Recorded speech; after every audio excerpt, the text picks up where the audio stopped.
Shy Girls podcast. I'm Simone. And I'm Anne. And today we have a lot of things to talk about. Not that many, but you know. The first story is about how Oregon, San Francisco, and I think Washington. Yeah. In their red state of doom. Apparently, I mean, it's not just when I looked at it, the whole sky is this dark reddish ugly color. It's like something out of a nightmare. Yeah, it looks like a post-apocalyptic world, all because of a gender reveal. This ought to show them. Don't do gender reveals, but still, I mean, it's not normal. So how long ago was we had the Australian wildfires? Those were just a couple months ago, right? Those were at the beginning of quarantine. Yeah, and then we had LA had one. Didn't they have one not too long ago either? Yeah, in California, and then they got those put out, and then this gender reveal in a forest. Which, first off, that's your first problem is that you were doing it in a forest. I don't know what thing they used, but so it said some type of smoke device. So they did, in the forest, they just, they ignited something that smoked the color. Oh my god. What happened to the nice, sophisticated gender reveals where we were just having parties with cakes? Yeah, I like they have, the little balloons where they burst. Yeah, they're in a box and those. Yeah. See, those are nice. And in backyards. We already have enough to deal with right now with climate change, so if you're just going to add to it, now they literally have an apocalypse now. It literally looks like an apocalypse out there. Yeah, and I'm worried for all of their health and safety, and especially the homeless population that don't have any way to get away from this ash and soot. And considering California already has been hit hard by COVID. Yeah. So put that together, it's a mess.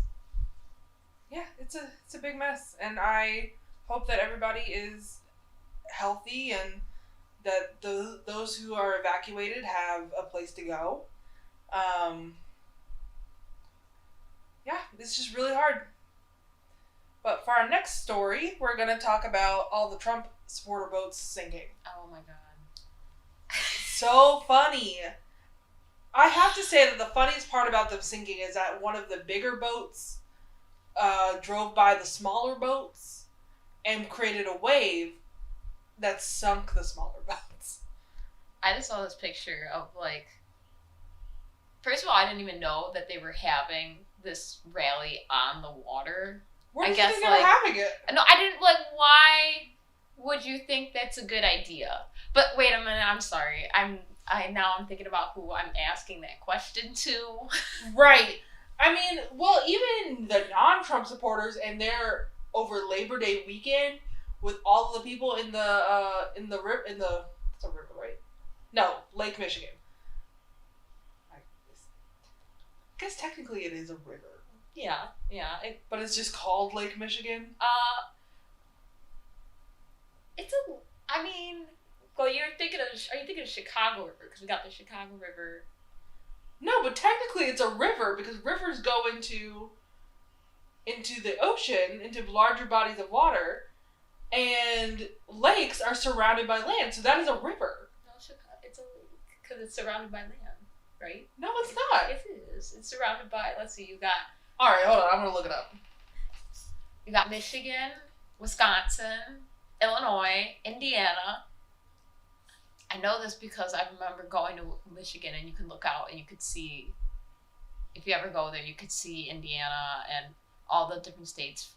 Well, you could see Indiana and it's you could see the factory part of it, but... I guess it goes into Lake... Yeah, see? Huron. So the Great Lakes! Yeah. That eventually go to the ocean! Homes. You ever used homes in school? Dude, we didn't have a, I'm from the South, we didn't have a Great Lake. They're all up here. True. Oh, that's so weird. Yeah, they're... I can't anyway, so the boats... what I was saying was a lot of people were on boats on Lake Michigan And I'm sure if a bigger boat were to do by them, they would have drowned too. Like, being on the water is dangerous. So it's just a sign, is basically what we're getting from here. The sinking boats is a sign of something.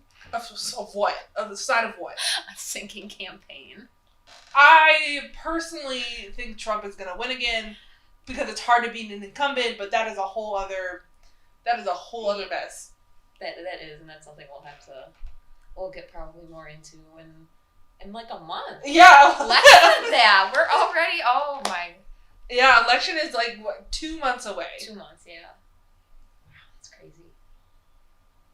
Did you know that Georgia's school is having election day off, but our school said, well, my school said, we're going to leave it up to the individual professors. If they don't want to have that day off, they don't have to. But it's my right. Let me vote. I know your school, so I'm not surprised to hear this. I'm so mad about it. We tried so hard. We were like, please let us have the day off so that if we can go wait in line and do our civic duty. And they were like, no. But enough of that. The next thing is also Trump related, but it's that Cardi B is being harassed by Trump supporters. Yes. She was doing a live stream. It started because her sister was first harassed by some Trump supporters in a parking lot. And when she posted about it, because she's very vocal about her politics, she was a big Bernie Sanders supporter, and now she's very outspoken about making sure people go out to vote for Biden. And if we all instead voted for Joe Jurgensen. Oh, you're Joe Jurgensen. You got a sponsor? Joe Jurgensen and Spike Cohen wanna sponsor me? No, but I believe in the Libertarian Party. It's Georgia's fault. Anyway, so she was being harassed. Oh, yeah, so she was being, she's been very outspoken about her politics, and of course it's her sister, so she's gonna get even more personal about it. And while doing an Insta Live, she had the usual trolls, of course, the Trump trolls, but apparently someone tried to dox her. I don't know what that means. So, doxing, they basically leak your personal info on the internet, out to the public. So someone tried to apparently get a hold of her address, and they were going to leak that out. And not only were they saying, like, you know, we're going to release your address out there. I mean, it was escalating to threats, like, down to, like, let's go burn down her house. And, so it got pretty scary from what my understanding was. She said, now I don't know if this part's true, but she said that she actually was going to hire, like, private investigators for that. Oh, hire the private investigators. Yeah. Girl, you got the money. That's horrible. Yeah. And I think it's even, I mean, for her, and she said that, her identity comes again into that. People just look at her as, like, this, like, Afro-Latina entertainer, and, like, that's all, like, she's, you know, supposed to be doing. I think, you know, especially her, because she's so vocal about it, it really, I mean, she faces a lot of criticism for that, and it's to the point of, like, I mean, they're threatening to burn down her house. Right, she's a daughter. Yes. You know, this idea of she's just an entertainer.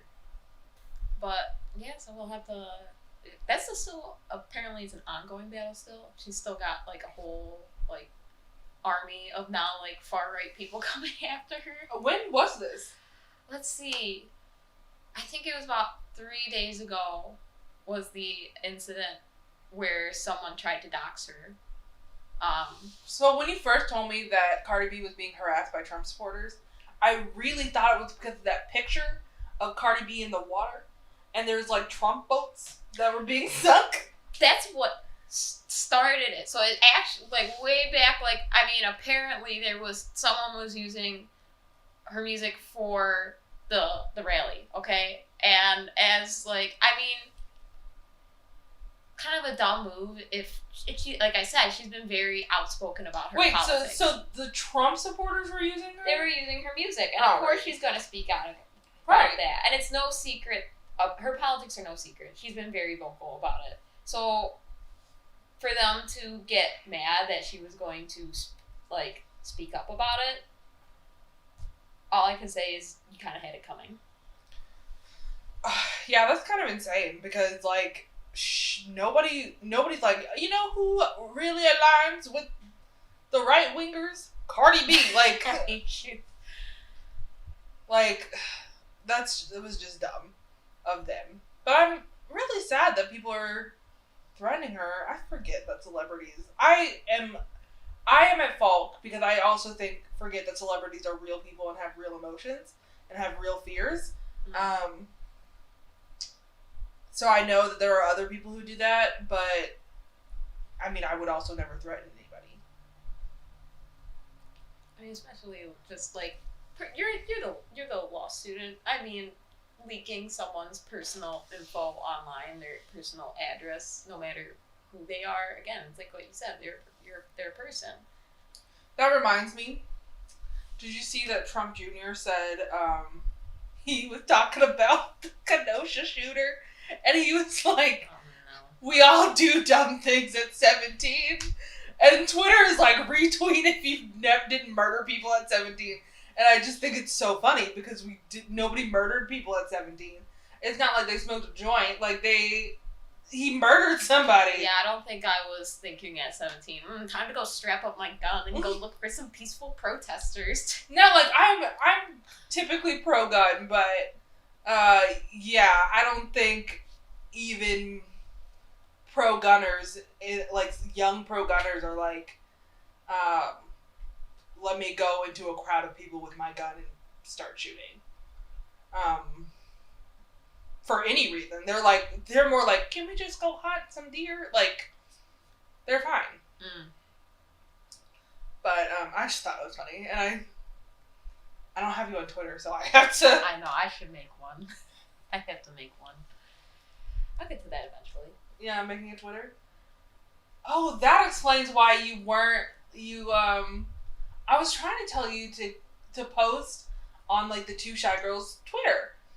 But I forgot that you don't have one. No, I do not. I'm, like, mentally aged, like, 80 as far as technology goes. That's not true. You have a cell phone. I do have a cell phone, but do I use it a lot?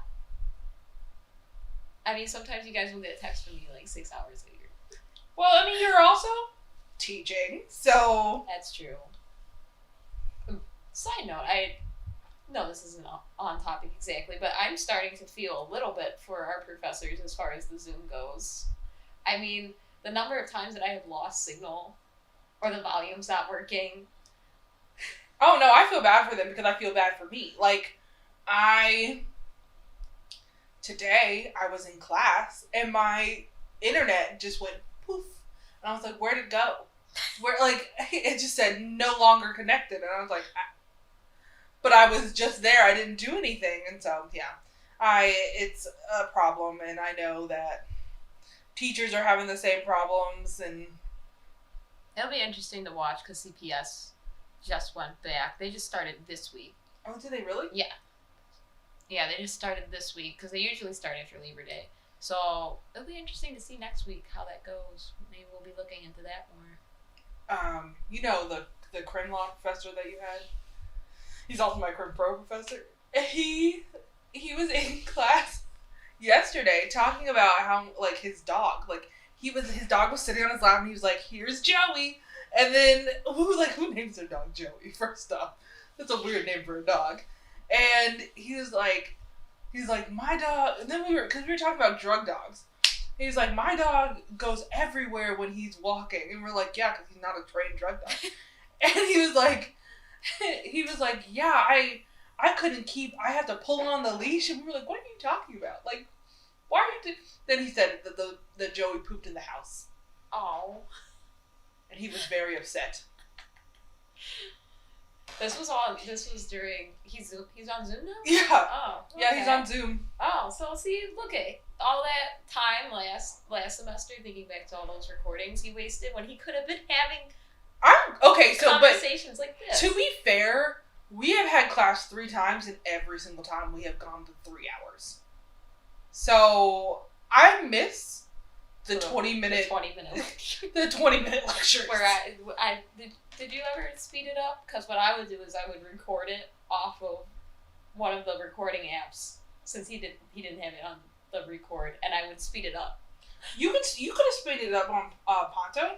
Again, you're talking to someone with zero technology skills. I did not know. Listen, it literally says 1x. You just click 2x. But he didn't make it so you could download it. That's And this true. is a heads up for any professor out there. If you're going to put it up on there, please make it available to download. You good, cat? She fighting with the... No. Yes, but please make it available to download, because all of their students will appreciate it. Then we can... What we're going to do is upload it to YouTube on private, so that we can take the transcription, so that when we want to know something, we can just search for the word. Oh, is that what you were going to do with yours? Yes. I was planning something completely different. Oh, what were you going to do? I mean, I may or may not have had people asking me, like, care to share your law school stuff from... yeah. Why? Who doesn't want to learn about crim law? Okay, if you tell someone, I'm taking crim law, you have to admit that's probably the most, like, that's where people's mind goes when they hear about first year law school, crim law. Well, I'm in Crim Pro. Is that where they go to? My mentee works at the state's attorney's office. She is a paralegal. And she was like, I'm so excited for crim law. And I was like, don't be, because of who teaches it. I mean, no. Nope, she's an evening student, so you know who teaches it? Oh, I know who teaches it. I know who teaches it, but... Yeah, so... The namesake of my baby. So I told her to be weary, because he is a time. But she's excited. She should be. Both of my mentees are evening students. I was like, who gave you the evening students? But is it? I mean, now that they don't have to go down there, I guess it's not too bad now. Well, yeah, they save a lot of time in commute. Mm-hmm. Well, she still goes to the office, because the state's attorney's office is still there. Oh, yeah. Okay. And she's a paralegal, so they have a lot of clerical stuff to do. Mm-hmm. But my other mentee, I don't know what she does. She also works full time. Oh, this is kind of making me miss all the law stuff. I feel left out. Well, yeah. I mean, other than our other friend's Lark professor, apparently she says is a fuckboy. I saw that. I was about to respond to that. There seems to be a lot of fuckboys, though, in law. Oh, yeah. Earlier today, I was talking to my mentee, and I was like, a white man gonna white man. And I want that on the shirt. White man gonna white man. And George was sitting right next to me, and he was like, why do you always have to say stuff like that? I was like, I'm sorry. I think I found a new school slogan. White man gonna white man. It fits. That explains my school perfectly. It does. Oh, did they send you masks too? I did not get my complimentary mask, and I feel like I should, because I was there when we shut down, and I was not compensated enough for that, so please give me my mask. Let me show them to you. I got 2. You got 2. And this one. And this one. Oh, we're adjustable. Yes, they have adjustable ear things. I had asked about this because someone had texted me their mask, and I had said something very sarcastic that probably, I mean, it's a nice idea, I guess. Well, they really, I don't know why they sent it now. It's because the law school started 3 weeks ago. The undergrad just started. I was like, okay, you really don't care about us, but... Like I said, they're going to single-handedly stop COVID with these masks. That's their solution. And their hand sanitizer around the building in vicarious places. They sent out those masks and they were like, done. They also gave you a grade on some coronavirus training. I passed. I got 100%. I apparently was sent that and was very confused because there seems to be some sort of miscommunication. And at first it was confusing because they said, even if you don't plan on returning to campus. And I took that as it meant people who had, like, dropped out. But then I realized it meant if you don't plan on taking in person. So I almost did that, and I almost wasted my time. Well, I'm glad you didn't waste your time because it would have been a bad time. It was, like, stupid. But I mean, we all know by now. Wear a mask, wash your hands, and don't pack people in dorms. That's probably the best thing you can do. I was at the hairdresser. They made me wash my hands. I was like, I mean, I know you're supposed to wash your hands, blah, blah, blah. But I like to have lotion. And they didn't have any lotion. And I was so annoyed because if I would have known, I would have brought lotion. I feel like they should be selling. I see that in stores now. They have like all the hand sanitizers and all the cleaning stuff.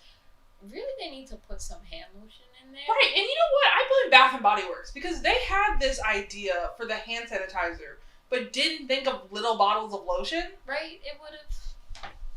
I mean, I can feel my hands now, so because we're in person for school, I have to be washing down those desks like every 5 minutes. It usually starts in my morning. I wash them down, wash my hands, do it again at lunch. More Clorox wipes, wash my hands. Then by the end of the day, I can feel it. My hands are like paper. Like ugh. And of course, I have no hand lotion there. Tons of soap, no hand lotion. You gotta start bringing hand lotion. I know I do. But that brings more stuff into the... See, this is the tricky thing. Just leave some at work. On my desk. Around the kids. I mean, do you have a drawer? I do, but it's locked.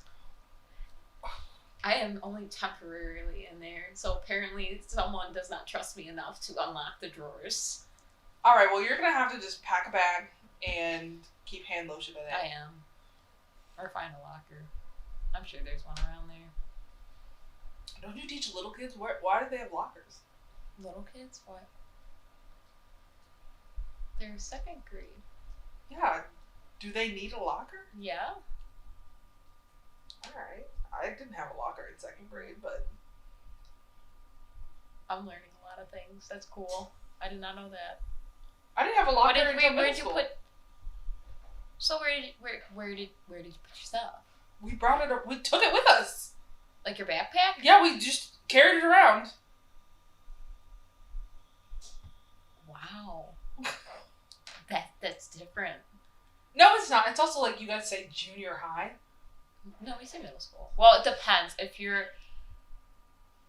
you're here in Chicago, it's usually junior high. If you're out in the suburbs, it's middle school because most of the Chicago schools a lot of them have the 6th through 8th grade in the K through 5 school, which I did not know that because out where I grew up, it's a separate school. It's 6 through 8, and that's the middle school, and it's got its own separate building.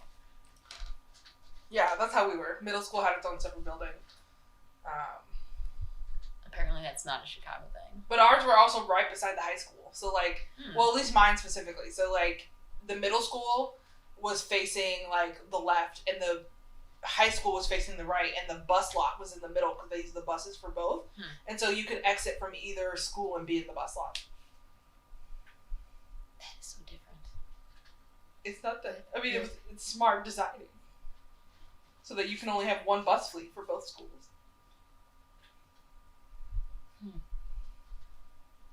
You know how much time I would save every day? Because you don't see it now too much because, of course, they're not in school. But try going down, like, any of the main streets during, like, any regular time when we did it before COVID, and you would not be able to get down any of the streets between, like, 3 and 5 o'clock between the buses and cars and you could see even like the CTA would sometimes be running like extra routes because you didn't. So have do you have bus. school buses? We do. Some schools have them.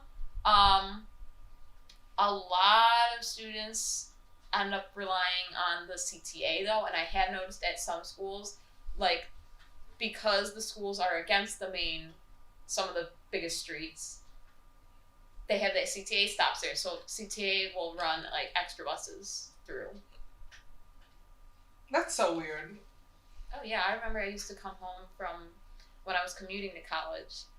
I would purposely avoid getting on that bus between 3 and 5 because it would be the same bus that all the high schoolers would be getting on. Yeah, and you look like a high schooler, so they just make fun of you. I was more worried about trying to stand in the bus because I could recall vividly them getting through the front and then just kind of like stopping in the aisle and not going all the way back.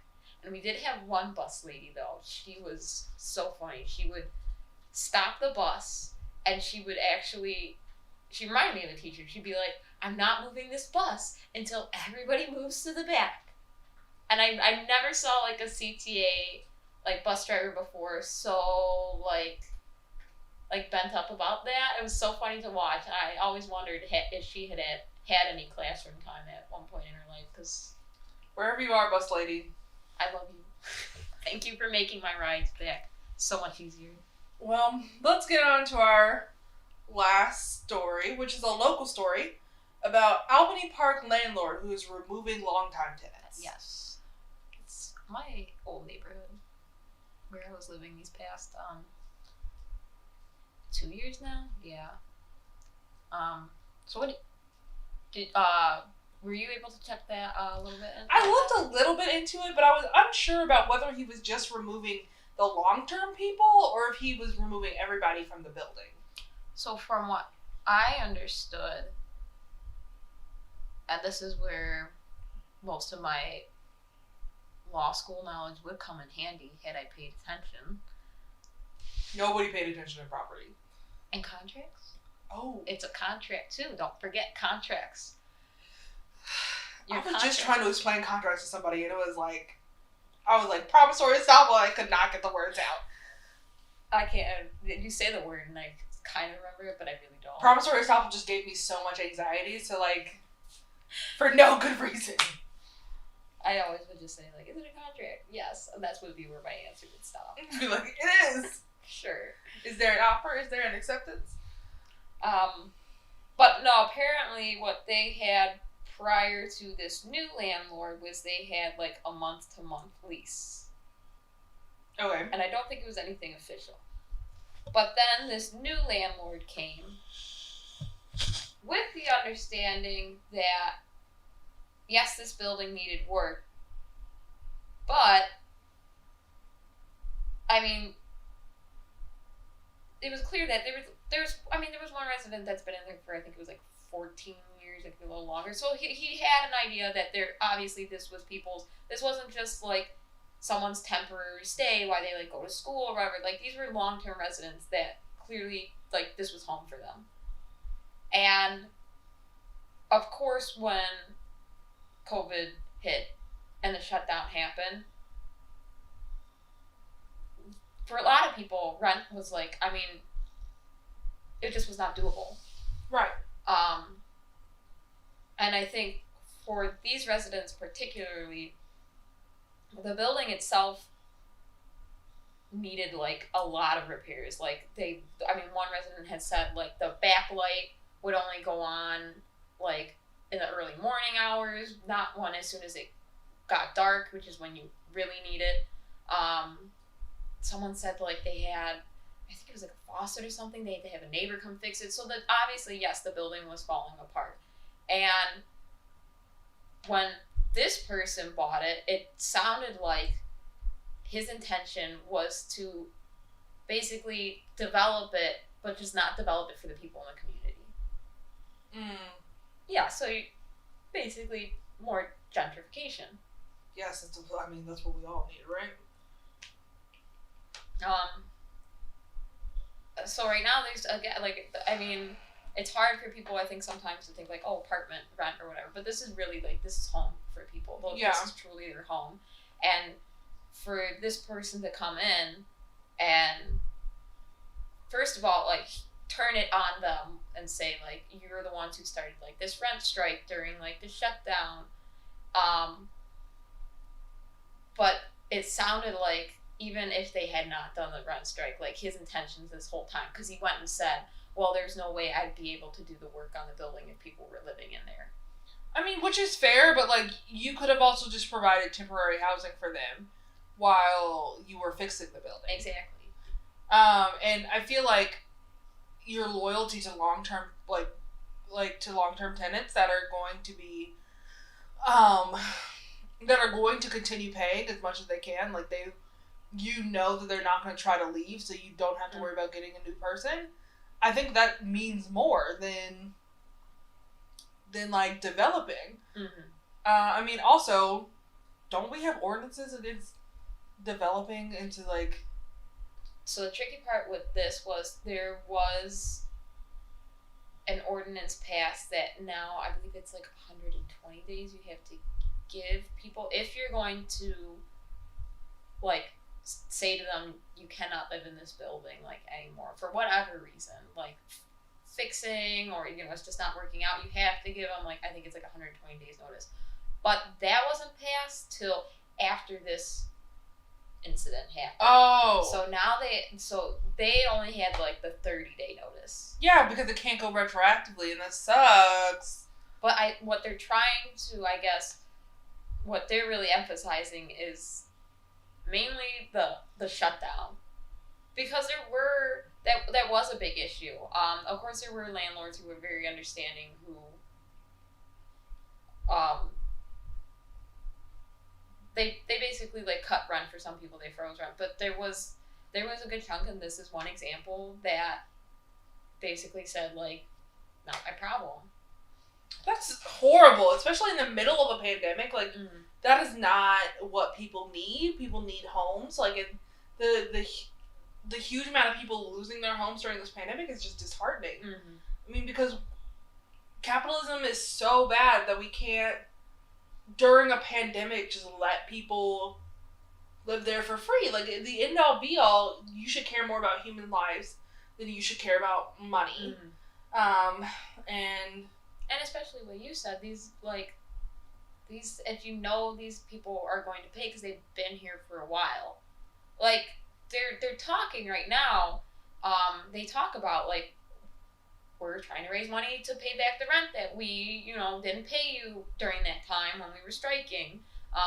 We're willing to negotiate with you. And this person is just not having any of it, just keeps turning it back on them. And to me, that goes back to, okay, so then what was your purpose in the right, first like, place? obviously he didn't care, and it wasn't about the fact that they couldn't make rent. It was the fact that he just wanted them out. Like, he didn't want them. He was looking for any and every excuse to remove them from this place. Well, sorry to end on such a sad story, but this has been Two Shy Girls Podcast, and don't forget to follow us, the podcast, on your social medias at YouTube, Facebook, and Twitter. Two Shy Girls. This has been Simone. And Anne.